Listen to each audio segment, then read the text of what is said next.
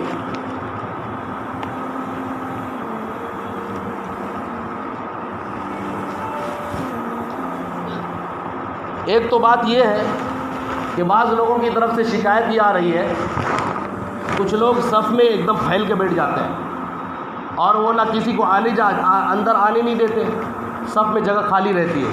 بھئی اگر کوئی اندر آنا چاہ رہا ہے تو اس کو آنے دیجیے. آپ صف کو بلاک کر کے نہ رکھیں، صف میں داخل ہونا چاہ رہا ہے آنے دیجیے اس کو. یہ صفوں کی درستگی نماز کے اندر بہت ضروری ہے، اس پر بہت ساری تاکید آئی ہے، اس کا ایک خیال رکھیں. اسی طرح روڈ جام کر کے نماز نہ پڑھیں. آپ 2 رکعت نماز پڑھنے کے لیے روڈ جام کر کے کتنوں کو تکلیف دے رہے ہیں آپ؟ بھائی کتنا آدمی مریض ہے، ہاسپٹل میں جانا ہے، پریشان حال ہے، کسی کا کوئی وعدہ ہوا ہوگا، تکلیف دے رہے ہیں اور 2 رکعت نماز کے لیے. اس لیے مین روڈ کو جام کر کے اللہ کے لیے نماز نہ پڑھیں. اور صفوں کے درمیان جگہ بالکل بڑا جگہ خالی کر کے دکان کے ڈر سے دکان میں کھڑے ہو کے نماز پڑھنا یہ صحیح نہیں ہے. سب بندی کر کے نماز پڑھیں. ایک مسئلہ میں نے آپ کو بتایا تھا مزار کے تعلق سے. میں اب آپ کو وہ باتیں بتاتا ہوں جو کچھ لوگوں کو سننے کی خواہش ہوگی. کن لوگوں کے لیے مزار پر جانا صحیح ہے؟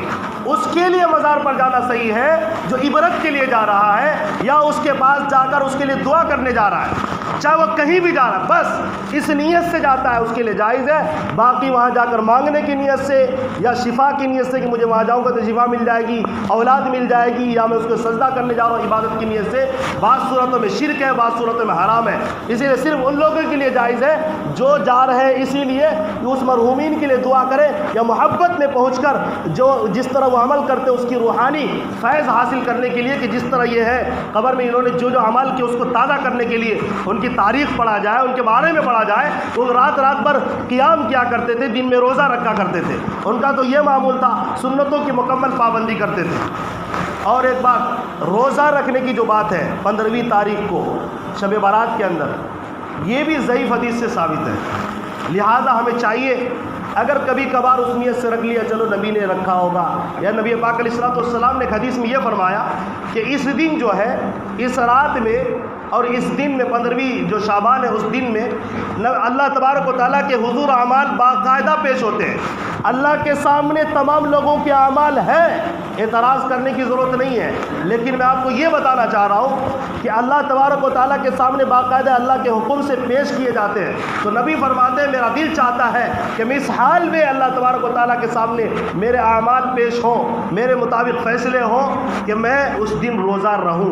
اگر کوئی روزہ اس نیت سے رکھنا چاہے تو رکھ سکتا ہے, لیکن پھر بھی بڑے فقیہ بڑے محدثین مفتیان یہ فرماتے ہیں اس نیت سے نہ روزہ رکھے بلکہ اس نیت سے رکھے کہ شعبان کے مہینے میں نبی پاک علیہ الصلوۃ والسلام نے مسلسل روزہ رکھا ہے اور اس کی فضیلت کئی حدیثوں میں آئی ہے. بلکہ بعض روایت میں آتا ہے نبی نے پورے مہینے رکھا, 1-2 دن چھوڑ کر پورے مہینے روزہ رکھا ہے. تو اگر ہم اس نیت سے 1-2 روزہ 4 روزہ 5 روزہ رکھ لیتے تو یہ بہتر طریقہ ہے. اللہ تبارک و تعالی ہم تمام کو کہنے سننے سے زیادہ عمل کی توفیق عطا فرمائے. آمین وآخر دعوانا الحمدللہ رب العالمین. 2 مسجدوں کا اعلان آیا ہوا ہے, تعاون کی ضرورت ہے. سہرسہ سے ایک مسجد کا اعلان ہے, کٹیہار سے ایک مسجد کا اعلان ہے. مسجد کی تعمیر بعض جگہ مسجد کی تعمیر ابھی اسٹارٹ نہیں ہوئی, زمین لے لی گئی ہے. یہ تو سہرسہ کا معاملہ ہے. کٹیہار میں وہاں کرسی تک کام ہوا, باقی ابھی بہت سارا کام باقی ہے. اگر آپ اس کے لیے جتنا تعاون کر سکتے ہیں ضرورت پورا کرنے کے بعد اللہ کے لیے کریں تاکہ ان کا کام آسان ہو جائے, اور جتنے نمازی وہاں نماز پڑھیں گے انشاءاللہ العزیز سب کا ثواب آپ کے کھاتے میں جائے گا. ایسے کام میں کبھی ہمیں پیچھے نہیں رہنا چاہیے, ہمیشہ بڑھ چڑھ کر حصہ لیں. یہی پیسہ جو پیسہ ہم فضول خرچی کرتے ہیں فضول خرچی نہ کر کے یہاں خرچ کریں, انشاءاللہ بہت فائدہ ہوگا. اللہ تبارک و تعالی ہم تمام کو عمل کی توفیق عطا فرما.